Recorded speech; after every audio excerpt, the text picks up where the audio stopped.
కొన్ని ఏరియాలు వచ్చి ఫినిష్డ్ అయిపోతాయి ఆల్మోస్ట్. ఆ హోల్ పోస్ట్ వచ్చేసరికి ప్రజలు వర్క్ అవుతుంది కాబట్టి అది రేపు కంప్లీట్ అయిపోయింది.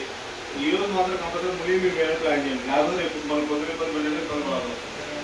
రెడ్లీ మేము వచ్చి 30 మీటర్స్, ములి మేము వచ్చేసరికి ఏమో 40 మీటర్స్ ప్లాన్ చేయండి రేపు కూడా. ఇది మన వెస్ట్ సైడ్ ఉంది ఏ పోస్ట్ ఏ మీటర్ అదే 40 మీటర్స్ ఈజీగా వెళ్ళిపోయింది. స్టెప్ కావాలి వచ్చేసరికి ఇంకా ఉన్న దగ్గర ఎక్కువ స్టెప్ కావాలి 1 మీటర్ కొడుతున్నాడు కాబట్టి 10 అయిపోతుంది. కంప్యూటర్ రోడ్డింగ్ వచ్చేసరికి FP 30 25 P31 దాకా రోడ్డింగ్ ప్లాన్ చేసుకోండి. ఈరోజు అయిపోతుంది కదా ఆల్మోస్ట్. పర్మిషన్ తీసుకొని మనం డబ్ల్యూ ప్లాన్ చేద్దాం. రేపు 80% ATD ప్లాన్ చేసుకొని 10 రోజులు వచ్చేసరికి డబ్ల్యూ ప్లాన్ చేద్దాం. RTC wall centering and casting వెళ్ళదు 20 metres.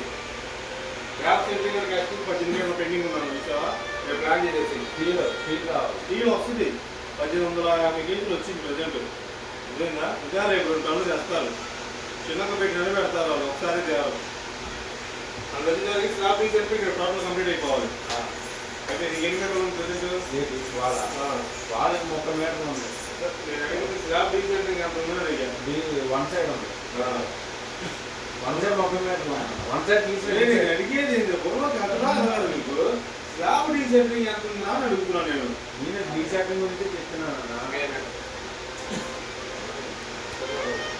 Steel rate కూర్చుపెట్టు, rap rate కూర్చుపెట్టు వచ్చేసరికి 18 బాగుంటుంది. స్లాబ్ బేస్ ఉందా?